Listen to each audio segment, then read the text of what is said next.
রূপালী ধূসর রঙের বৃহদাকার এই পাঙ্গাসটির ওজন ১৬০ কেজি। জেলেদের জালে ধরা পড়ায় মাছটির আকৃতি মানুষের চেয়েও বড়।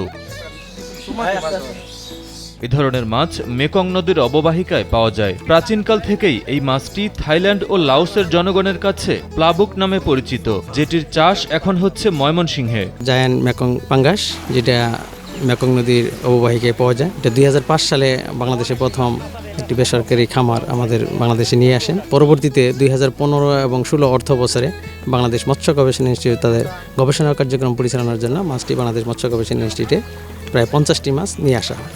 সে থেকে আমরা নিরলসভাবে গবেষণা কাজ করে যাচ্ছি। নিয়মিতভাবে তাদের স্বাস্থ্য পরীক্ষা, নিয়মিতভাবে পানি পরিবর্তন, নিয়মিতভাবে আমরা তাদের খাদ্য ব্যবহার দিয়ে যাচ্ছি। যে আমরা চেষ্টা করতেছি মাছটা গুণগত ডেভেলপমেন্ট হলে যেন মাছটা থেকে আমরা বাচ্চা উৎপাদন করে সারা দেশে ছড়িয়ে দিতে পারি। একটি নয়, এমন ৫০টি বড় মাছ রয়েছে এই পুকুরে। ধারণার চেয়েও বড় সাইজের এসব মাছের লাফালাফি দেখতে পুকুর পাড়ে জড়ো হন অনেক উৎসুক মানুষ। বাংলাদেশের ময়মনসিংহের পুকুরে চাষ হচ্ছে ১৬০ কেজি ওজনের পাঙ্গাস। মেকং জায়ান্ট ক্যাটফিশ নামে পরিচিত এই বিশাল আকার মাছ। তো বড় পাঙ্কাস জীবনেও দেখি নাই। ১৬০ কেজি পাঙ্কাস দেখে ভালো লাগলো। বাংলাদেশ মৎস্য গবেষণা ইনস্টিটিউটের গবেষণা পুকুরে রয়েছে ১২০ থেকে ১৬০ কেজি ওজনের এমন ৫০টি পাঙ্গাস। এর প্রজনন সফলভাবে করতে পারলে দেশে পাঙ্গাস উৎপাদনে বিপ্লব ঘটবে বলে মনে করেন তারা। মেকং জায়ান্ট ক্যাটফিশ এটা ফ্রেশ ওয়াটার মাছের মধ্যে সবচেয়ে বড় প্রজাতির মাছ।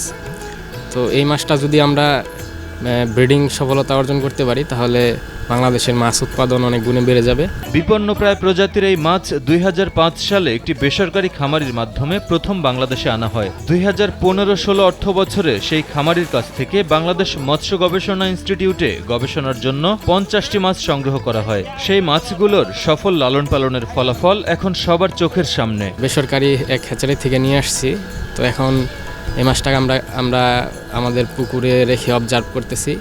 মাছটি যখন পরিপক্ক হবে, মাছটি যখন ম্যাচিউর হবে, তখন আমরা এই মাছটাকে প্রজননের জন্য যে সমস্ত প্রটোকলগুলো আছে ওগুলো আমরা অনুসরণ করব। আমরা এই মাছের ব্লাড প্যারামিটার থেকে হরমোনাল যে চেঞ্জেস আছে, এই হরমোনাল চেঞ্জগুলো অবজার্ভ করে মাছের পরিপক্কতা যাচাই করব। বড় আকারের এই পাঙ্গাস মাছের চোয়াল ও দাঁত নেই। মাছটি তৃণভোজী কিন্তু রাক্ষসী নয়। পানির নিচে পাথর কিংবা নুড়ি স্তরে থাকতে পছন্দ করে এরা। একটি পরিপক্ক মা মাছ থেকে প্রজননকালে প্রায় ৬০ থেকে ৮০ লাখ ডিম পাওয়া যায় বলে জানান বাংলাদেশ মৎস্য গবেষণা ইনস্টিটিউটের বৈজ্ঞানিক কর্মকর্তা ইমদাদুল হক। এটি প্রাকৃতিক পরিবেশ থেকে সাধারণত ডেট্রিবোরাস বা প্ল্যান্ট, যে সমস্ত ফাইটোপ্ল্যাঙ্কটন, এই সমস্ত খাবারই এটা খেয়ে থাকে। তো এটাকে আমরা পাশাপাশি আমাদের এখানে হাতে তৈরি খাবার আমরা এটাকে দিয়ে থাকি। এখন চলছে কৃত্রিম প্রজননের জন্য যত্ন আর লালন পালন। সম্ভাবনাময় এই মাছটির কৃত্রিম প্রজননে সফলতা অর্জন করলে খামার ও সাধারণ মৎস্য চাষী পর্যায়ে এই জাতের পাঙ্গাস উৎপাদনে বাংলাদেশে বিপ্লব ঘটানো যাবে বলে মনে করেন এই কর্মকর্তা। মাছটি বয়স এখন প্রায় ১৬ বছর। তো মাছটি ম্যাচুরিটি আসতে ১৮ থেকে ২০ বছর সময় লাগে। তবে যেহেতু ১৬ বছর আমরা ওভার করে ফেলেছি, তো আশা করতেছি যে আগামী দিনগুলোতে হয়তো বা আমরা যদি গুণগত ডেভেলপমেন্ট হয়ে ডিম আসে, মাছে যদি ডিম আসে এবং পুরুষে যদি আমরা স্পার্ম পাই, তাহলে ইনডিউস ব্রিডিং করতে আমরা সক্ষম হব।